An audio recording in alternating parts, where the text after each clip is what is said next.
The scent of lacquered roses clung to the air like a dare, the kind of thick perfume cloud that stayed in your throat long after you'd left the auditorium.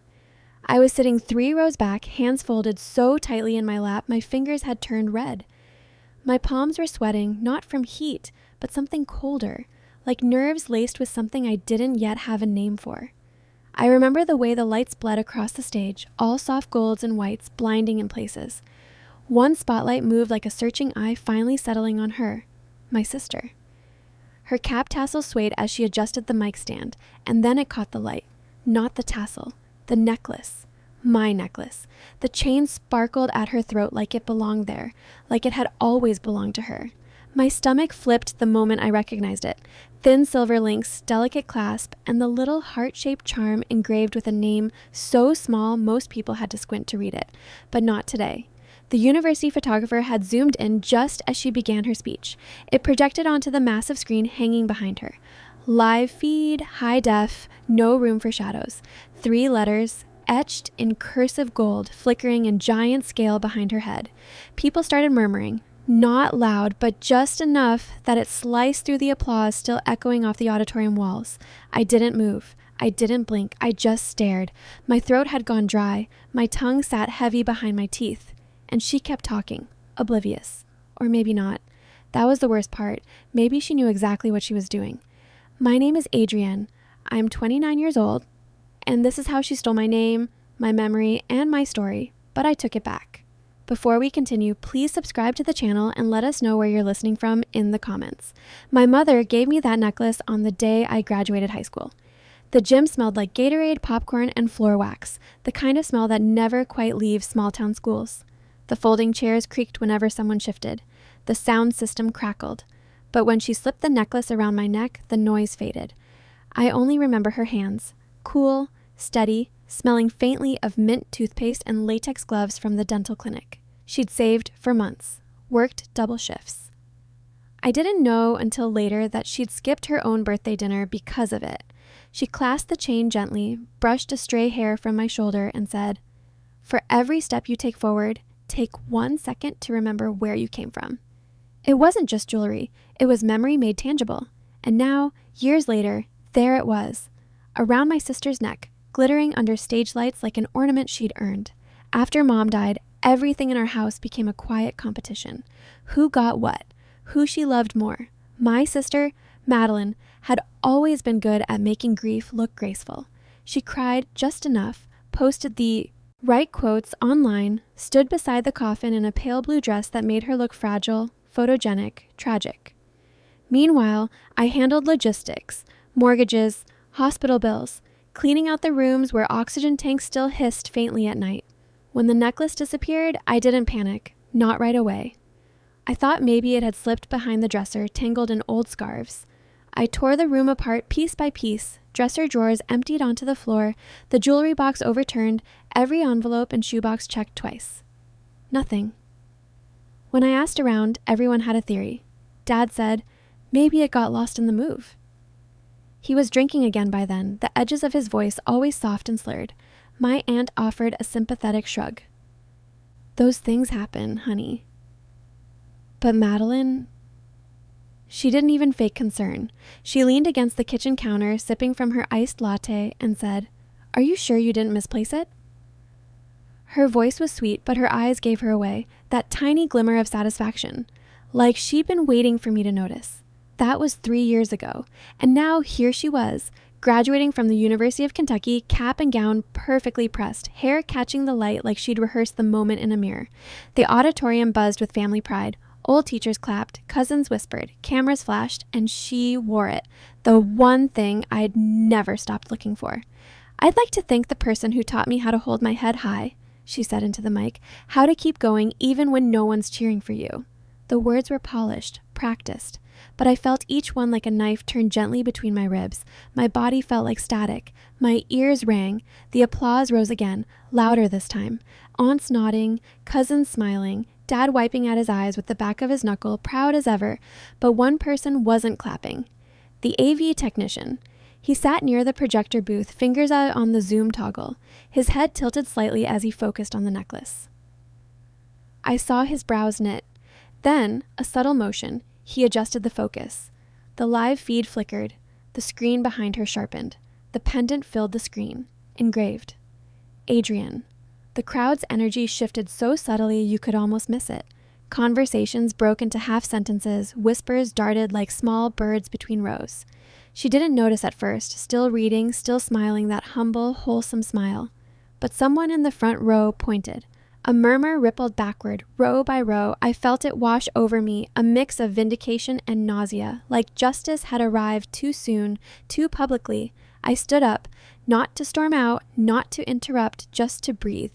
The air felt heavier now, tinged with heat and perfume. My dress clung to my back, damp where the sweat had soaked through. I moved carefully, quietly, heels tapping against tile like metronome ticks in a too quiet song. Each step echoed, stretching. The distance between me and her voice. I found the exit door, its handle cool against my palm. The hallway outside was half lit, the hum of the air conditioner swallowing the applause from inside. I pressed my forehead to the brick wall, the rough surface grounding me. I didn't cry. Not yet. I'd promised myself long ago I wouldn't give her that satisfaction again. I just stood there, watching the faint shimmer of dust in the fluorescent light. My heartbeat slowed from a pounding drum to a steady, dull ache. The door swung open behind me. A faint burst of noise spilled out. A cheer, laughter, someone whistling. Her name being called.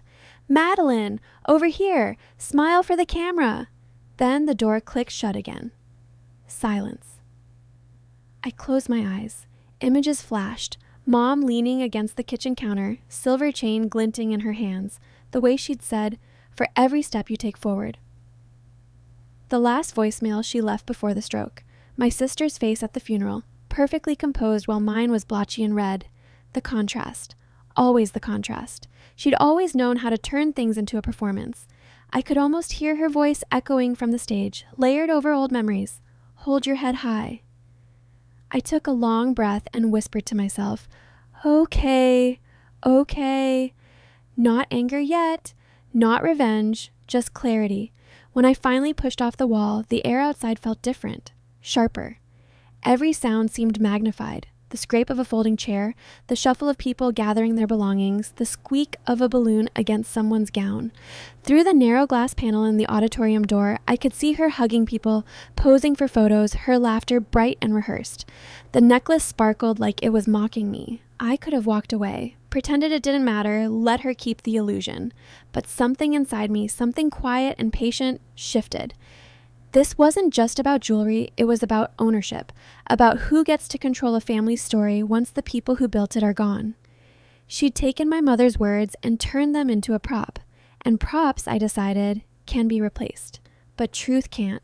So I stood there a while longer, listening to the buzz of conversation fade as people began to leave. I watched her bask in the last of it, the congratulations, the handshakes, the performative tears. Then I reached into my purse, fingers brushing the old envelope I'd carried for months, the one I'd never opened but never thrown away either. It held my mother's handwriting, and maybe, just maybe, it held the beginning of my plan. I didn't go to the dinner that night. I told everyone I wasn't feeling well, that the heat and noise had gotten to me. My father texted me a photo from the restaurant. A long table with too many plates, half-filled glasses catching the reflection of string lights, balloons tied to the back of her chair. She was in the middle, grinning between relatives, and around her neck, the necklace glimmered like it had been made for that night. I zoomed in until the photo blurred, until the silver chain became nothing but a smear of light. Then I put the phone face down and sat in the dark. The silence had weight. Even the refrigerator hum sounded like judgment. It's strange, the way betrayal doesn't explode. It seeps. It hums under your skin until you forget what stillness used to feel like. After Mom passed, my sister and I barely spoke. Her name's Lily. 2 years younger, always sharper around the edges. Where I was quiet, she was charming.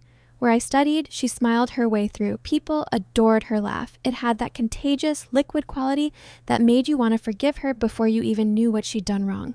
She had this gift. She could borrow things, clothes, stories, words, and somehow make them hers. People would call her creative. I knew better. She was a collector. But that necklace, that was supposed to be untouchable. I remember the day Mom bought it. She'd driven us to a jewelry shop off Lexington Avenue, a tiny store wedged between a laundromat and a bridal alterations place. The air inside smelled like velvet boxes, old carpet, and something metallic, like pennies. A slow ceiling fan turned above our heads, its blades whispering secrets to the dust. Mom's eyes scanned the glass cases with the kind of focus she usually reserved for reading medical bills. Then her finger stopped. "This one feels like you," she said. It was a small silver heart, simple, almost plain. She turned to the clerk. "Can you engrave it?" He nodded and disappeared into the back room with the pendant. She stayed at the counter, signing the slip, smiling to herself. Through the window, I saw her silhouette framed in that sterile light, shoulders relaxed for the first time in months. I didn't know it would be the last time I'd see her look that free. When she came back to the car, she held the necklace in her palm like something fragile. "Not too loud," she said softly, fastening it around my neck. "Not too soft, just enough to be remembered." After Mom died, that necklace became my anchor. I wore it to every step that mattered. My first job interview, the day I signed my first lease, even the night I told someone I loved them. It wasn't jewelry. It was a piece of her I could touch. So when it vanished, I felt untethered. That night, after Lily's graduation, I couldn't sleep. My room felt too small, every sound too loud. The clock ticked like a countdown. I opened my old memory box, the one patched with duct tape filled with yellowed papers, birthday cards, and receipts that still smelled faintly of ink and perfume. Inside, I found the insurance appraisal, tucked behind a folded photo of Mom and me, dated 2012. Silver heart pendant engraved Adrienne, appraised at $320. Signed, stamped, proof. But proof is useless without timing. 2 weeks later, our family planned a celebration dinner at a restaurant in downtown Louisville. A family friend had reserved the back room, white tablecloths, low lighting, a rented projector for photos. It was Lily's encore performance. I went, not because I wanted to, but because that's where the story had to turn. The week before the dinner, I prepared quietly. I scanned the old appraisal and saved digital copies in multiple folders. Then I combed through Facebook albums until I found what I needed. Pictures of me wearing that necklace at Mom's memorial, the pendant catching the candlelight. I zoomed in until my eyes ached, and then I found the one. A photo Mom had posted years ago. Me in my high school gown, sunlight bouncing off the pendant. Her caption read, "My Adrienne, always shining." That was my leverage. All I needed was a small favor from someone who didn't even know what they were helping me do. I reached out to the university's event photographer. His name was Caleb, according to the watermark on the photos.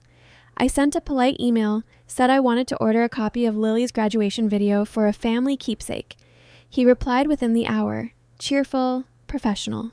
The file link arrived the next morning, high resolution, color corrected, crisp. When I played it, the footage was almost too clear.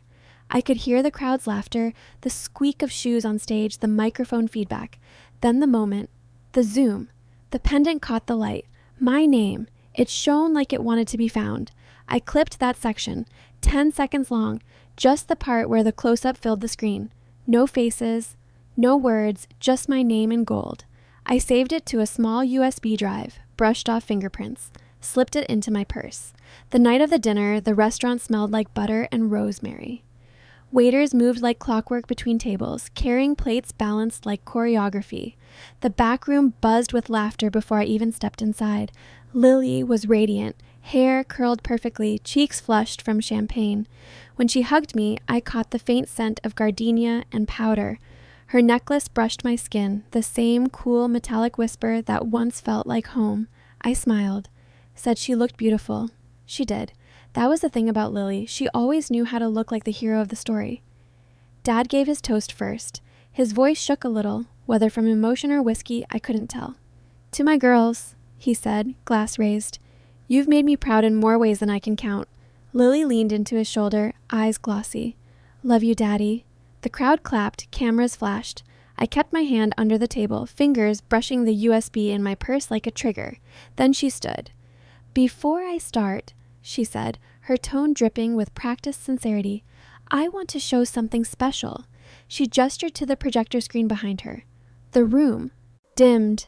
A slideshow began, photos of her with professors, roommates, friends, sunsets, coffee cups, graduation robes. Then one photo stopped me cold. Mom, holding both of us in front of the old house, sunlight spilling over her shoulders. The image hit me like a tide. For a second, I almost forgot why I was there. Then Lily's voice. Everything I am, I owe to my family, especially my sister. Every head turned toward me. My stomach clenched. My hand found the USB again, thumb tapping the metal edge. The room erupted in applause. She basked in it, her smile wide, gracious, saintly. And that's when I stood. Actually, I said softly, there's one more thing I'd like to show. The applause faltered. Conversation stilled. Lily blinked, uncertain whether to be surprised or annoyed. What? Right now? Just a short clip, I said. Calm. My voice sounded steadier than I felt. The AV technician, a man in a black polo with a name tag reading Evan, hesitated. You got a file? I nodded and handed him the USB. Should play automatically. He shrugged, inserted it, and hit the spacebar. The screen went black for 2 seconds. Then the video began. The graduation stage, Lily smiling, the necklace glowing under the light. The camera zoomed in, closer and closer, until the pendant filled the frame. The engraving caught the light. Adrienne. Gasps fluttered through the room. A woman near the front whispered, Wait, isn't that her sister's name? The air tightened, chairs creaked, someone's fork clinked against a plate. My father's brow furrowed. He leaned forward, squinting at the screen. Lily's smile froze, a mask cracking at the edges. That's old footage, she stammered. It's just... But the murmurs drowned her out. Words spread like smoke, quick and unstoppable. The video ended. The screen faded to black. Evan turned to me, confused. That's it? I nodded. That's it. Then I sat back down, slowly, deliberately. I unfolded my napkin, placed it across my lap, and looked up. The silence stretched thin as glass. Lily's hand went to her throat. Her fingers brushed the pendant, hesitated, dropped. Her lipstick had smeared faintly at the corner. My father cleared his throat, voice gravelly. Lily. What is that necklace? Her lips parted, closed, opened again. It was Mom's. She said, No, I interrupted, quiet but sharp enough to cut the air. Mom gave it to me.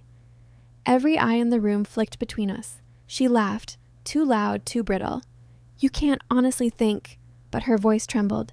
The AV tech unplugged the USB and handed it back wordlessly. His face said what no one dared to. He knew what he'd just shown them. I thanked him softly, slipped the drive back into my purse. Then I reached for my glass of water, the ice clinking faintly. My pulse slowed, my breathing evened. Across the table, Lily's smile faltered completely. She looked around, seeking rescue. None came. It wasn't about the necklace anymore. It was about truth. Truth that refuses to stay buried, no matter how many stories you build over it. After the dinner, no one said much to me. Not because they didn't believe what they saw, but because they didn't know what to do with it. That's how family works sometimes. Not a lack of belief, just a lack of courage to confront the truth out loud. Lily stormed out before dessert. She didn't take the necklace off. She just clutched it at her throat like it might disappear again if she let go. I watched her shoulders shake as she passed the front windows, her reflection doubling briefly in the glass. 2 of her, neither looking like someone in control anymore. The restaurant's light fell over her for one strange, quiet second. Amber against her pale dress, hands trembling near her collarbone, and then she was gone. The ride home was silent. The car smelled faintly of aftershave and leftover garlic bread. My dad offered to drop me off even though my apartment was in the opposite direction. He gripped the wheel tightly, the skin around his knuckles pale under the dashboard glow. We didn't talk until he parked outside my building, engine idling, headlights washing the brick wall in front of us.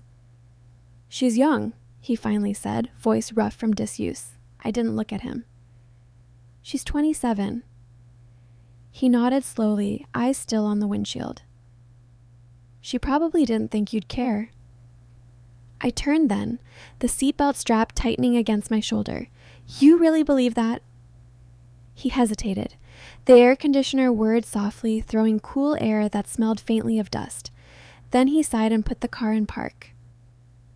I think sometimes Lily takes things that aren't hers, and sometimes we let her. That was the closest thing to an apology I'd ever heard from him, but it wasn't enough. Not for what came before. not for what was still coming, because the necklace wasn't the only thing she'd stolen. The weeks after Mom died had blurred together like a fever dream. She'd passed suddenly, a heart attack during a snowstorm in rural Kentucky. The roads were closed for hours. I was the one who drove the 2 hours from Louisville when they finally cleared. Windshield wipers smearing ice and salt, radio static filling the silence. The hospital smelled like bleach and metal trays. I signed forms with shaking hands. I watched them wheel her body away, the squeak of rubber soles echoing down the hallway. I cleaned out her house, boxed up her photos, answered condolence calls that all started the same way. I can't believe she's gone. Lily showed up late to the funeral and left before the wake. Her heels clicked too loudly against the church floor. Her eyes were dry, but she cried beautifully online. Perfect lighting, a black and white filter. Heaven gained in my angel, she'd written. Hundreds of likes. And a few days later, the necklace was gone. I didn't realize until I unpacked the final box and saw the small velvet pouch empty. For hours, I tore through everything. Drawers, closets, coat pockets. When I found nothing, I sat on the floor, clutching the empty pouch like it could still warm back into existence. That same week, Lily posted a photo. Caption, "New chapter, new strength." She was wearing a turtleneck, but the chain peeked out from under the collar. When I called her, it was late. I tried to sound casual. "Hey, did you maybe find Mom's necklace? The one she gave me?" She laughed, a short, airy sound. "No, Adrienne. Why? Did you lose it?" I paused. "Maybe. Just thought I'd ask." "Check under your bed," she said, light as ever. "You always drop things there." That was the end of it, on the surface at least, but I remembered everything. Now, after the dinner, things began to shift, but not in the way people expect. There was no confrontation, no apology, just silence that changed shape. At church, relatives smiled too tightly. My aunt's eyes slid away when I tried to meet them. At Sunday lunch, no one brought up Lily's name, but every time someone mentioned graduation, the room went still for a beat too long. Truth doesn't always destroy. Sometimes it just drains color. It hollows things out quietly. And in that quiet, I began noticing the cracks. A week later, I got a text from someone I hadn't spoken to in years. Megan, one of Lily's college friends. Megan, "Hey, random question. That necklace Lily wore, was it yours?" I stared at the message, my phone glowing blue against my palm. Then I typed back, "Yes, Megan. I thought so. She told everyone it was a gift from your mom, for her." I felt something in my chest tighten. "When did she say that?" "Megan, right after the funeral. Said she inherited it because she was closer to your mom." The audacity, the lie didn't even sting anymore. It was too predictable. What hit me was how easily people had believed it, how effortlessly she'd rewritten the story. I'd been the one who stayed through the paperwork, through the hospital cleanup, through every awful detail, and she'd walked away with the symbol of closeness. I sat on the edge of my bed, scrolling through old emails, looking for something, anything that still felt solid. That's when I found it, an old confirmation message from a decade ago. Subject, order number 88492, custom engraving request. Text, engrave, Adrienne, pickup date confirmed, time stamped, attached receipt, proof frozen in digital amber. I downloaded everything, the email, the appraisal, the old graduation photo, the screenshot of Megan's messages. My desktop looked like a museum exhibit of lost things. But this wasn't about lawsuits or police reports. I didn't need legal validation. I needed her to feel what I'd felt. The disorientation, the slow public unraveling of something she thought she could control. So I started building something quiet, something that looked harmless, a photo board. I spent an afternoon printing photos of me wearing the necklace. Christmas 2014, college graduation, Mom's memorial service. Each picture had that glint of silver near my collarbone, a ghost of memory caught in pixels. I placed them neatly, one by one, on a corkboard I bought from the dollar store. Between each photo, I pinned small labels printed on white paper, still mine. Then I took pictures of the board itself, the photos within photos, each one layered like proof upon proof. That's when the idea came. Lily had mentioned, bragged, really, that she had a big job interview coming up at a marketing firm in Nashville.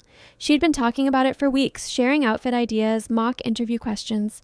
"Dream job vibes," she'd said in the family chat. I did my research.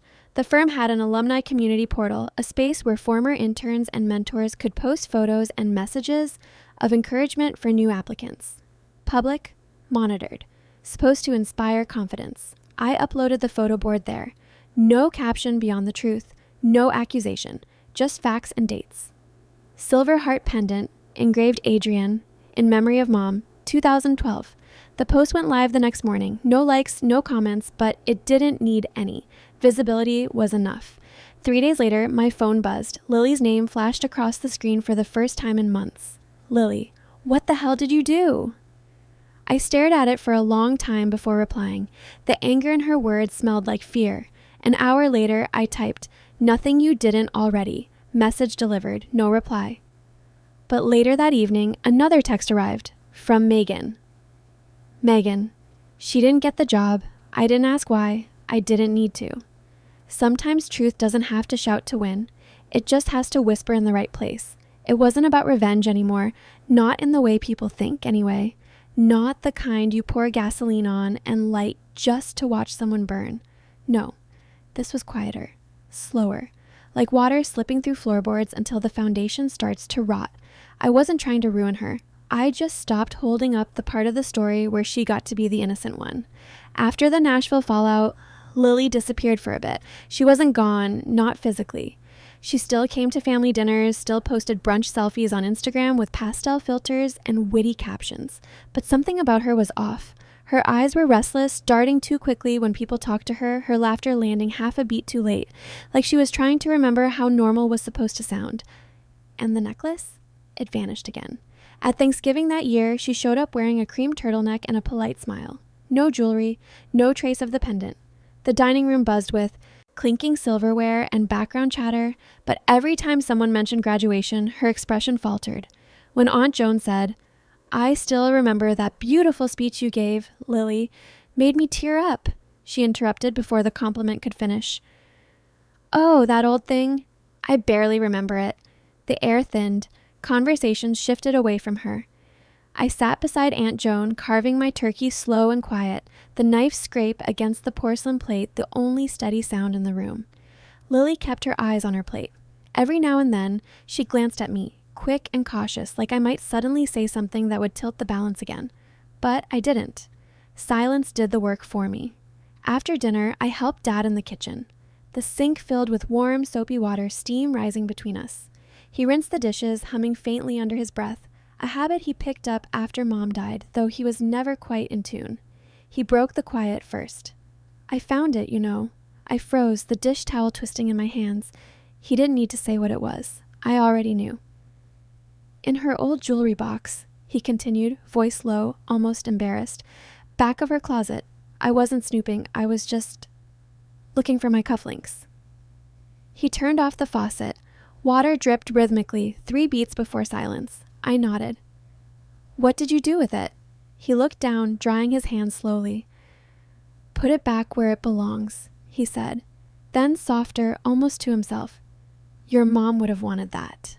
When I got home later that night, the necklace was waiting for me. No note, no call, no explanation, just the chain, coiled neatly on my dresser, catching the faint reflection of the bedside lamp. The charm faced upward, light gliding across the engraved letters. Adrienne, my name, my memory, my mother's gift. I sat on the edge of the bed for a long time, staring at it, the metal gleam like it remembered every hand that had held it, hers, mine, Lily's. I wanted to feel gratitude, relief, closure, but what I felt was something quieter.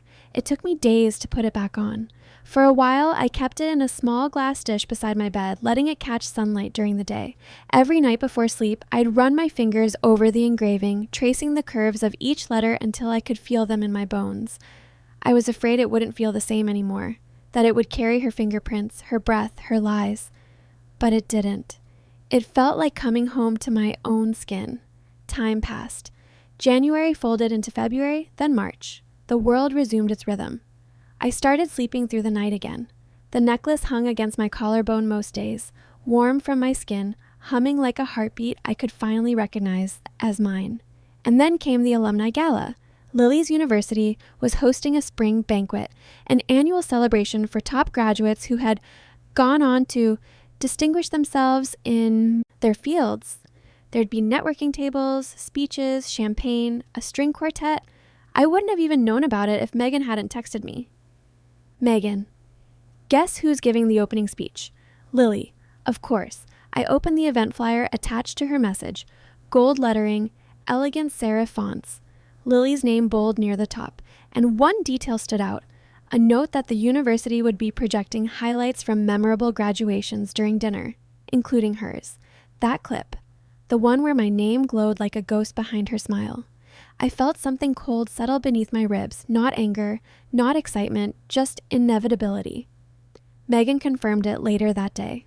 They're looping the footage on the wall, big screen, no sound, just visuals. I thought you'd want to know.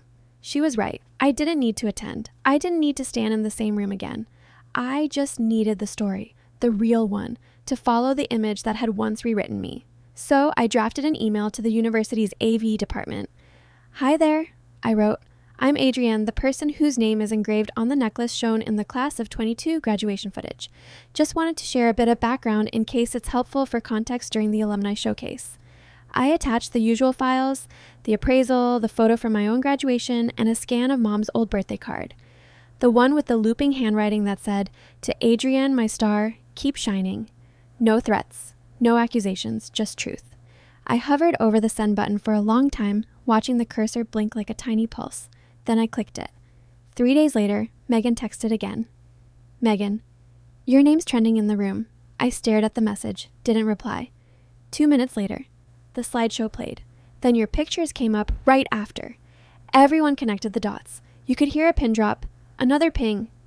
She left before her speech. I set the phone down beside me, leaned back on the couch, and stared at the ceiling. The hum of the refrigerator filled the apartment. Outside, a car passed, tires whispering over wet asphalt. I didn't smile, but I felt still. Not triumphant, just quiet. Like something inside me had finally settled after years of rattling loose. Lily didn't reach out afterward. Not a call, not a text. I think some part of her finally understood that words wouldn't save her anymore, that any story she tried to tell now would fold in on itself. Sometimes silence is the only honest language left between two people who used to share everything, blood, bedrooms, Christmas mornings, and now shared only a wound. The following week, I wore the necklace again. Not for symbolism, not for her, for me. I wore it to the grocery store where the cashier complimented it. "That's really pretty," she said, scanning a carton of blueberries. I smiled. "Thanks, my mom gave it to me. It came back home." I wore it to work, where the office light hit it just right during meetings, and a colleague said, "You look different lately, lighter." Maybe I was. And on Saturday morning, I walked to the coffee shop where Mom used to get blueberry scones. The barista, a new girl with chipped nail polish and a bright voice, smiled when she handed me my drink. "I love your necklace," she said.